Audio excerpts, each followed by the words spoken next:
Well, Democrat politicians are criticizing President Trump's response to the L.A. riots, but I mean, it's become a regular occurrence out there. Of course, you've got a conflict between some local officials and, of course, the state officials. Gavin Newsom now suing the Trump administration for calling out the National Guard to try and restore order.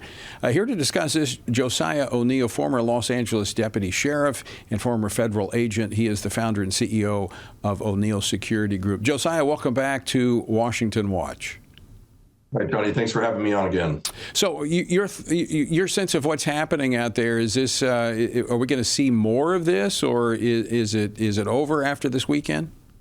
Yeah, just in recent talks I've had with folks that I still am in touch with DHS and other agencies, it's pretty clear that this is not going away. It's quite reminiscent of the, quote, summer of love that we experienced with BLM, which, to your point earlier, it's highly coordinated. There's a lot of money and funds going into groups that are planning this. In fact, recently, I was in a briefing discussing domestic terrorism and internal threats, and there aren't just one or two groups, but there's many groups now operating to stoke violence, to foment insurrection and fighting in the streets, et cetera. And really the goal is just chaos.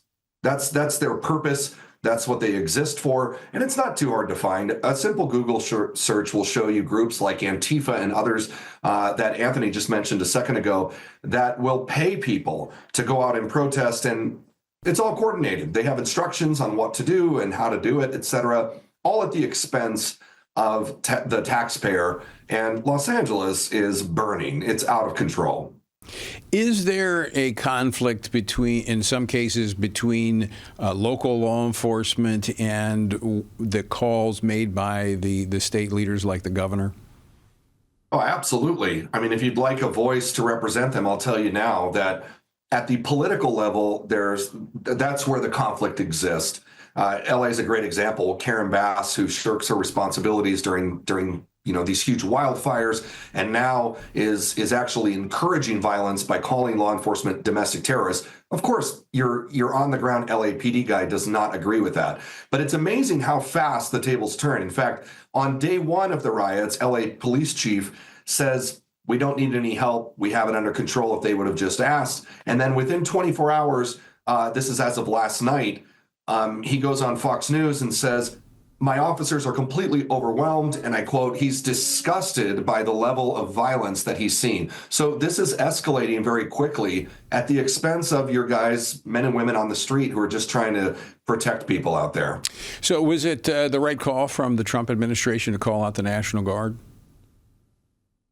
Well, I think so, absolutely. I mean, clearly, politics run the city of Los Angeles. We saw this earlier with some of the Palestinian-based riots on UCLA, et cetera, where the city's modus operandi seems to be just let people burn the city to the ground at the expense of the taxpayer and millions of dollars of damage, not to mention violence and injuries, et cetera.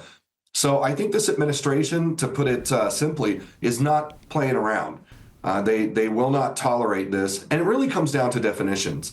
If I were to ask some of these organizations on the left that are encouraging these riots, I would ask one simple question. Do you believe it is right or wrong to enforce the law? That simple question can answer the rest of the story. By simply arresting people, they're claiming that that is violence in of itself. This is a fundamental problem in America, across the entire nation.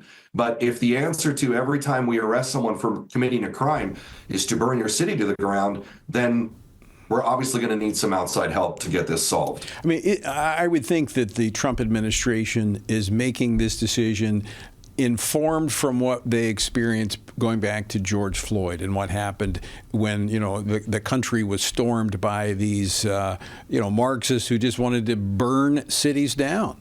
I mean, this is to contain it, in my view.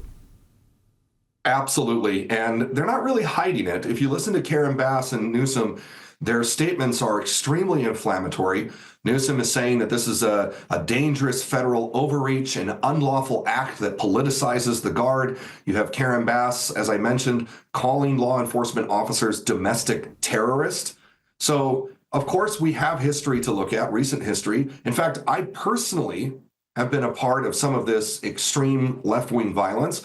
I was in the riots in La Mesa, which devastated the city to the tune of millions of dollars in loss and many people injured and hurt.